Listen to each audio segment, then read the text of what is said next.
السلام علیکم ورحمۃ اللہ وبرکاتہ۔ الحمدللہ رب العالمین والعاقبۃ للمتقین والصلاة والسلام علی سید الانبیاء والمرسلین وعلی آلہ واصحابہ اجمعین، اما بعد۔ قال النبی صلی اللہ تعالی علیہ وسلم فی حدیث مبارکہ: والصلاة اذا اتت والجنازۃ اذا حضرت والأیم اذا وجدت کفا۔ صدق اللہ مولانا العظیم وبلغنا رسولہ النبی الامین الکریم، ونحن علی ذلک لمن الشاہدین والشاکرین، والحمد للہ رب العالمین۔ اللہم نور قلوبنا بالقرآن وزین اخلاقنا بالقرآن، وادخلنا الجنۃ بالقرآن ونجنا من النار بالقرآن۔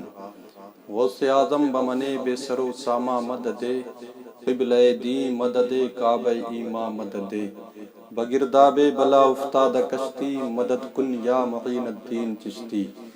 قادریم نعرہ یا غوث اعظم میزنم، دمزہ شیخ احمد رضا خان قطب عالم میزنم۔ تمام تر حمد و ثنا، تعریف و توصیف اللہ جل مجدہ الکریم کی ذات بابرکات کے لیے ہے، جو خالق کائنات بھی ہے اور مالک شذ جہاد بھی۔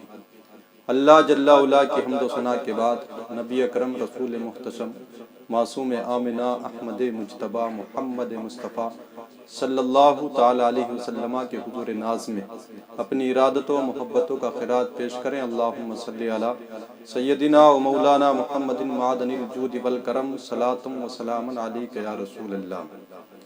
نبی رحمت صلی اللہ تعالی علیہ وسلم حدیث پاک کے اندر ارشاد فرماتے ہیں، تین چیزیں جب آ جائیں تو پھر ان کے ادا کرنے میں تاخیر نہ کی جائے، ان کو وقت پر ادا کیا جائے، دیری نہ کی جائے۔ والصلاۃ اذا اتت، جب نماز کا وقت ہو تو اس کو اس کے وقت میں ہی ادا کر لینا چاہیے۔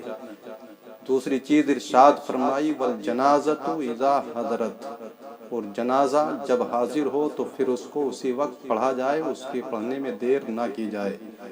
آج کل عموماً ایسا ہوتا ہے کہ جنازہ حاضر ہوتا ہے اور فلاں صاحب ابھی تک نہیں آئے ہیں، ان کے لیے انتقال والے کی بجائے اس کا انتظار کیا جاتا ہے، جبکہ فرمایا یہ میت کے پروٹوکول اور اس کے اعزاز، اس کی تکریم کے خلاف ہے۔ یہ کسی کا انتظار کیوں کرے، بلکہ جو بھی آئے وہ پہلے سے اس کا منتظر رہے۔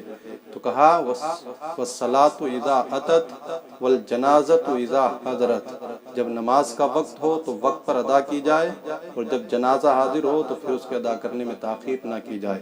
تیسری چیز ارشاد فرمائی، والأیم اذا وجدت کفا، اور جب بیٹی ہو یا بیٹا اولاد کا مناسب رشتہ ملے کف میں تو پھر اس کے نکاح میں دیر نہ کی جائے، اس لیے کہ تاخیر کرنے میں بہت سی خرابیوں کے دروازے کھل جاتے ہیں اور اولاد بہت سارے گناہ عظیم کا ارتکاب کر بیٹھتی ہے۔